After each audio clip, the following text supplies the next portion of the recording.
Hi, it's Janine Turner, and welcome to Front Porch Philosophy. Let's go retro. How are ya? So we've been talking about Aristotle all week. It's been a lot of fun, hasn't it? And now today we're going to talk about Aristotle and the arts and what he thought about that, as opposed to what Plato thought too, which just continues to fascinate me. You know what we do here at Front Porch Philosophy? What do? We try to get away from all that negativity. We try to just philosophize. And I'm not a professional philosopher, by the way, disclaimer, but that doesn't mean you and I can't philosophize, right? So let's take a deep breath. That's what we do here at Front Porch Philosophy. Are you ready? Just, you know what? A fellow actor friend of mine, one of the main things we do, by the way, before I was taught by a wonderful acting coach in New York City, who was a member of the Actors Studio, and Marsha. And she gave me actual tools and crafts. Whoop, there go some lights I kind of have going here. Tools and crafts. But one of the things we do first was just lie on the ground and like meditate and breathe deeply and go to like clean our instrument, right? Because the instrument is our body. You have to get rid of all that stuff. And then a fellow actor that I knew would go, throw it all away. Just throw it all away. And you know, we have so much negativity out there, and we just need to take a time every now and then to breathe deeply and to throw it all away, don't we? Yes.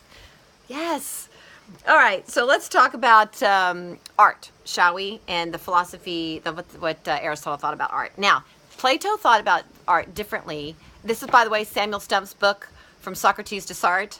I'm not being paid to promote it. It's just a wonderful book. And I started reading it and loved it so much I thought we'd have a little philosophical chat every day and walk through this book together. But also just to start talking about something else besides all that terrible negativity and vengeance that's out there. And by the way, check out my opinion editorial that was published this week. It's on my Facebook and Twitter and all that. And then also I started my God on the Go Minutes. It's a voiceover, a God on the Go Minute that you can also get every morning on Facebook as well. So, okay. Philosophy of the arts.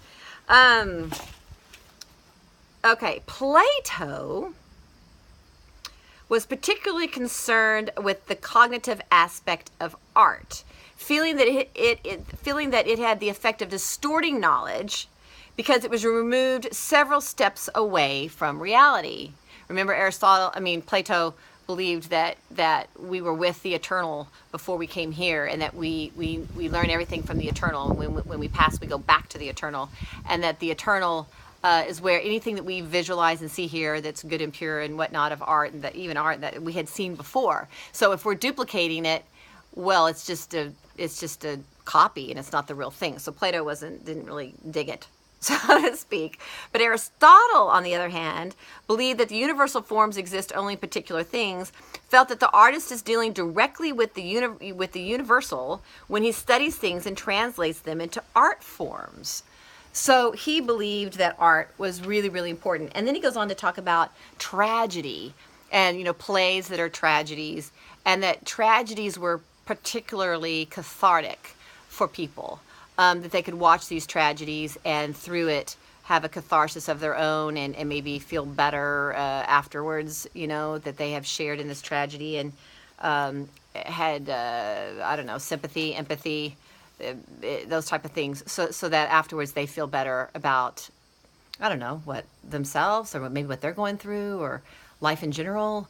So he felt that there was a real purpose to poets, to artists, and to tragedy. I don't know if this is an exact quote. Says Aristotle, quote, it's kind of long.